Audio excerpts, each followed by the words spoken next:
नाज़रीन गिरामी अस्सलामु अलैकुम, मैं नदीमुद्दीन। आज मैं आपके सामने हाजिर हूँ एक अहम ख़बर के साथ। नाज़रीन, लफ्ज़ इंजीनियर, कुछ सालों पहले ये लफ्ज़ सुनते ही एक बाइज़्ज़त, एक वाइट कॉलर प्रोफेशन हमारे जहन में आता था। गुज़रते वक्त के साथ ये लफ्ज़ बेरोज़गारी, सरकारी नौकरियों के लिए लगी हुई लाइनें दर्शाता है। इसी सिचुएशन को देखते हुए कर्नाटका गवर्नमेंट ने एक अहम फ़ैसला किया है कि अब इंजीनियर्स भी प्राइमरी क्लासेस में पढ़ा सकेंगे। क्या है तफसीलात, आइए देखते हैं हमारी इस रिपोर्ट में। हमारे देश भारत में 4000 से ज़्यादा इंजीनियरिंग कॉलेजेस हैं। बढ़ते हुए इंजीनियरिंग कॉलेजेस के साथ इंजीनियर्स की बेरोज़गारी का आंकड़ा भी बढ़ता जा रहा है।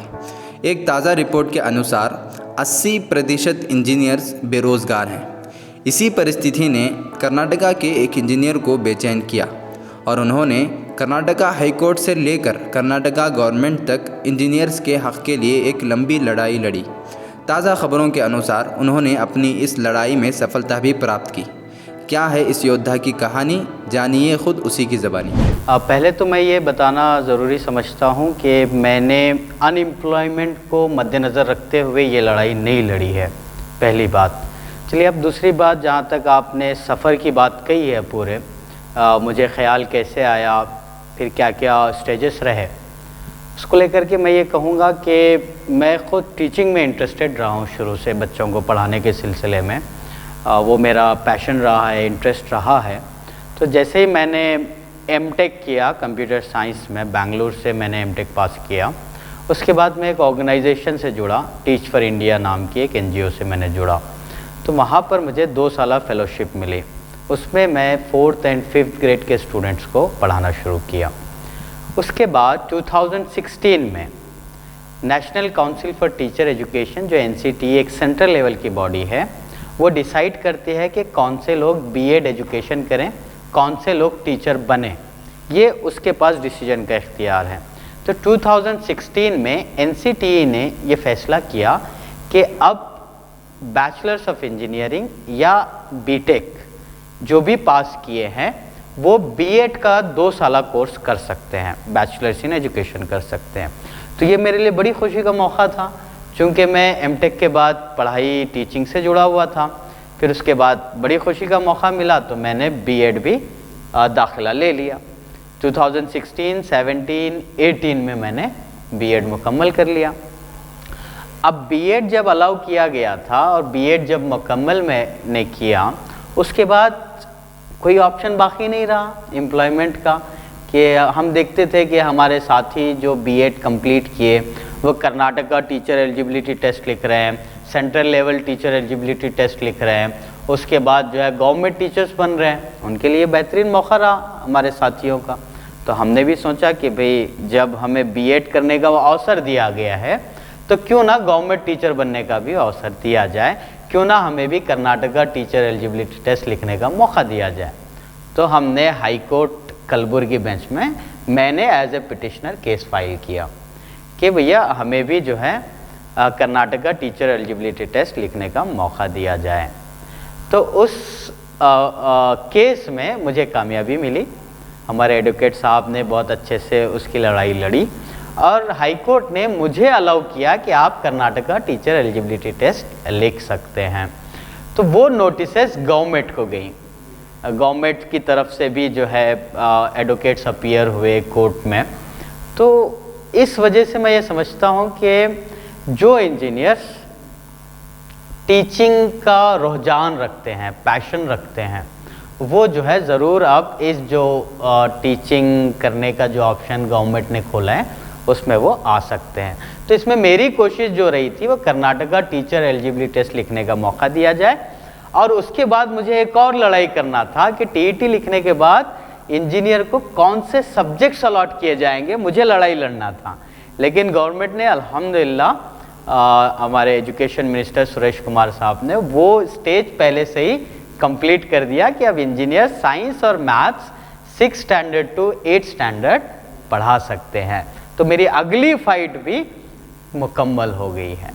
देखिए ये बहुत आसान तरीक़ा है, कोई मुश्किल तरीक़ा नहीं है आज के दौर में, सोशल मीडिया के दौर में नुमाइंदगी करना। एक सीधी सी बात है कि एक तो जो मैं लीगल फाइट कर रहा था उसमें पार्टीज जो थे, 3 पार्टीज थे। एक थी गवर्नमेंट ऑफ कर्नाटका इटसेल्फ जिसको नोटिसेस जा रही थी हाई कोर्ट से, उसको नोटिस जा रही थी।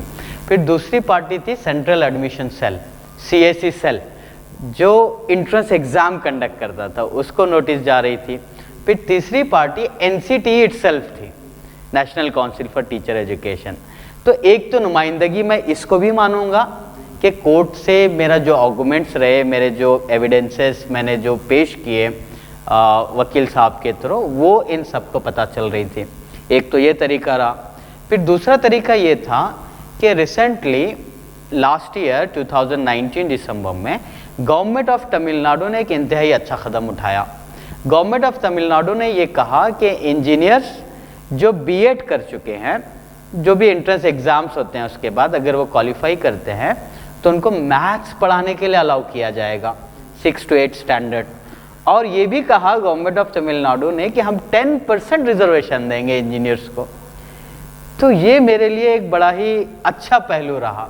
तो इसी बात को मद्देनज़र रखते हुए हमने सुरेश कुमार साहब को लेटर लिखा, चीफ मिनिस्टर साहब को लेटर लिखा, और ये सिंपल ईमेल आप कर सकते हैं। ये तमाम चीज़ों का हमने जिक्र किया कि ऐसे ऐसे सब जगह हो रहा है, तमिलनाडु में इस तरीके से ख़त्म उठाया गया है। फिर मैंने कोर्ट में जो केस लड़ा था, जो जजमेंट कॉपी मेरी थी, वो भी मैंने उनको भेजा। तमिलनाडु की एक कॉपी मैंने उनको भेजी। तो ये भेजने के बाद मैंने उनसे कहा कि रूल्स में आप तब्दीली लाएं। तो ये बात मैंने उनको ईमेल के ज़रिए और कोर्ट के नोटिसेस के ज़रिए उनको पता चल रही थी। बहुत ही सही सवाल आपने किया है। तो इसका जवाब मुख्तसर सा है। देखिए, इंजीनियर्स इसीलिए इंजीनियर बनते हैं कि वो कहीं कुछ और काम करें, टीचर बनने के लिए वो पढ़ाई नहीं करते हैं। आपने बहुत सही बात कही। फिर दूसरी बात जो आपने कही कि भाई कहीं आप टीचिंग प्रोफेशन में आके किसी और की हक़ तलफ़ी नहीं कर रहे हैं क्या। बात दरअसल ये है कि मैं ये कहूँगा, उसूली तौर पे ये बात है कि जिस शख्स को जिस चीज़ का इल्म है, जिस शख्स को जो चीज़ का इल्म है, अगर वो इल्म कहीं अप्लीकेबल होता है बांटने में तो उसको ज़रूर बांटना चाहिए। ये उसूली बात है। अब ऐसे इंजीनियर्स जो अपना पैशन इंजीनियरिंग के दौरान खोज लेते हैं, जो इंजीनियर बनने के बाद उनको समझ में आता है कि चलो मुझे सोसाइटी की तरफ जाना है, चलो टीचिंग में मैं शुरू से जो है बच्चों को सही तरबियत करूँगा, ऐसा जिन इंजीनियर्स को समझ में आता है, उन लोगों के लिए ये रास्ता खुला हुआ है कि आपने जो चीज़ें इंजीनियरिंग में पढ़ी हैं, इंजीनियरिंग में हम मैथ्स भी पढ़ते हैं, इंजीनियरिंग में हम साइंस भी पढ़ते हैं, फिज़िक्स और केमिस्ट्री की शक्ल में, ये हमको इल्म मिला हुआ है इंजीनियरिंग में। और जो इंजीनियरों को समझ आता है कि चलो हमें I have to go back and I have to contribute to my society through teaching field, तो जिनके पास ये समझ आ जाती है, जिनके पास पैशन है, उसके लिए ये अपॉर्चुनिटी खुली हुई है। तो मैं ये नहीं कह रहा हूँ कि तमाम इंजीनियर्स टीचर बने, this is not the argument. जो पैशनेट इंजीनियर्स हैं और जिनके पास इल्म है कि वो साइंस और मैथ्स पढ़ा सकते हैं, तो वो वापस आने का एक दरवाज़ा खुला हुआ है, टीचिंग प्रोफेशन वो चूज़ कर सकते हैं, पहली बात। दूसरी बात, हक़ तलफ़ी हो रही है क्या, तो मैं इसके जवाब में कहूँगा कि अब इसका जो इम्पैक्ट होगा थोड़ा सा, वो BSc जो लोग किए हुए हैं, जिन्होंने PCM से BSc किया है, फिज़िक्स केमिस्ट्री मैथ्स से, BSc B.Ed, इन लोगों को थोड़ा सा इम्पैक्ट हो सकता है। लेकिन जहाँ तक बात हक़ तलफ़ी की है, मैं ये कहूँगा कि अब तक इंजीनियर्स की हक़ तलफ़ी की गई थी, कि उनको मौका नहीं दिया गया था अब तक कि वो वापस टीचिंग फील्ड में आ सकें। हालांकि वो वही सब्जेक्ट्स पढ़े हुए हैं, ऐसा नहीं कि इंजीनियर कुछ और सब्जेक्ट पढ़ता है, BSc वाला कुछ और सब्जेक्ट पढ़ता है। इंजीनियर ने वो सब्जेक्ट पढ़ा हुआ है, now he can give back. तो इसको बहुत देर से एक इंजीनियर का हक़ मिला है। मैं ये कहूँगा इंजीनियर्स लोगों की, इंजीनियर्स कम्युनिटी की अब तक हक़ तलफ़ी की जाती रही है, तो अब इंजीनियर्स को एक इंसाफ मिला है, मैं ये बात कहूँगा। तीसरी बात ये है इस सिलसिले में कि देखिए, जब कभी कंपटीशन बढ़ता है तो उसके रिज़ल्ट में क्वालिटी बढ़ती है, बच्चों को फ़ायदा होगा।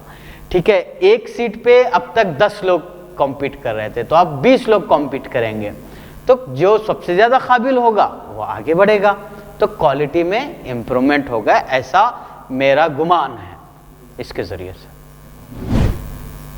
देखिए, अभी 2 लड़ाई बाकी है। जो लड़ाई हमने जीती है वो 6 to 8 तक इंजीनियर्स मैथ्स और साइंस पढ़ा सकते हैं, ये कहा गया है। तब 2 लड़ाई बाकी है।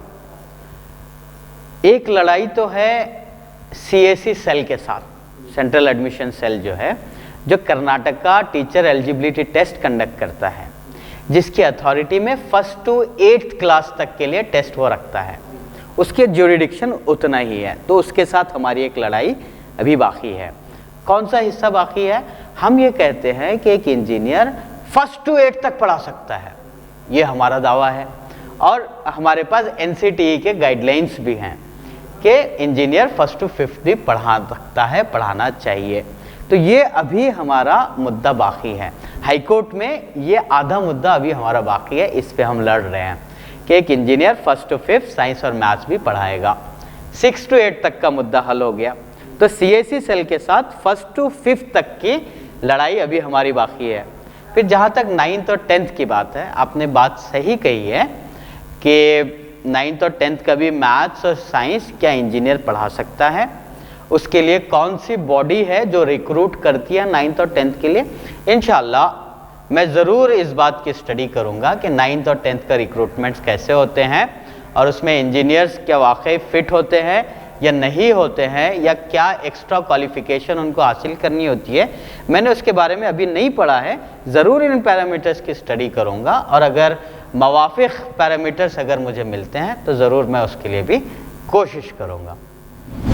देखिए, ये बात तो मैं सबसे ये कहूँगा कि अभी मेरे नॉलेज में government of Tamil Nadu and government of Karnataka ने इंजीनियर्स को अलाउ किया है। अब अक्रॉस द नेशंस मेरी कुछ फ्रेंड से बात हो रही है, उनसे गुफ्तगू में बात आ रही है, गुजरात के फ्रेंड से बात हो रही है, कश्मीर के फ्रेंड से बात हो रही है, और जो है नेबरिंग स्टेट हमारा तेलंगाना, वहाँ के फ्रेंड से मेरी बात हो रही है, महाराष्ट्र के फ्रेंड से मेरी बात हो रही है। तो मैं सबको यही बता रहा हूँ कि आप अगर लीगल फाइट करेंगे तो आपके स्टेट्स में भी जो ख्वाहिशमंद इंजीनियर्स हैं, जो टीचिंग की तरफ आना चाहते हैं, वो ज़रूर आ सकते हैं। और लीगल जो भी प्रोसीडिंग्स है, मैंने किस तरीके से स्टेप्स उठाया है, वो मैं ज़रूर तैयार हूँ। जो कोई भी जो है इसमें ख्वाहिश रखता है, मैं उनको ज़रूर जो है गाइड करूँगा। हमारे एडवोकेट साहब उनको गाइड करेंगे कि किस तरीके से लीगल बैटल करनी है। तो एक और बात मैं ये कहूँगा कि जो भी ख्वाहिशमंद इंजीनियर्स हैं मेरे स्टेट कर्नाटका में, जो टीचिंग की तरफ आना चाहते हैं, या ऐसे इंजीनियर जो ऑलरेडी टीचिंग में इन्वॉल्व हैं लेकिन उन्होंने BEd नहीं किया है, तो मैं उनसे कहूँगा कि आप BEd ज़रूर कर लें, उसके बाद TET लिखें, TET में क्वालिफाई हो, फिर उसके बाद CET लिखें, CET में क्वालिफाई होने के बाद आपको ज़रूर एक गवर्नमेंट जॉब मिल सकती है। तो ये थे असदुल्ला खान ज़की, जो अपने लिए लड़ी गई लड़ाई की दास्तान सुना रहे थे। हम इनको शुभकामनाएं देते हैं कि आगे भी इनको ऐसी ही सफलताएं प्राप्त होती रहें। हमारे साथ जुड़े रहने के लिए आपका शुक्रिया।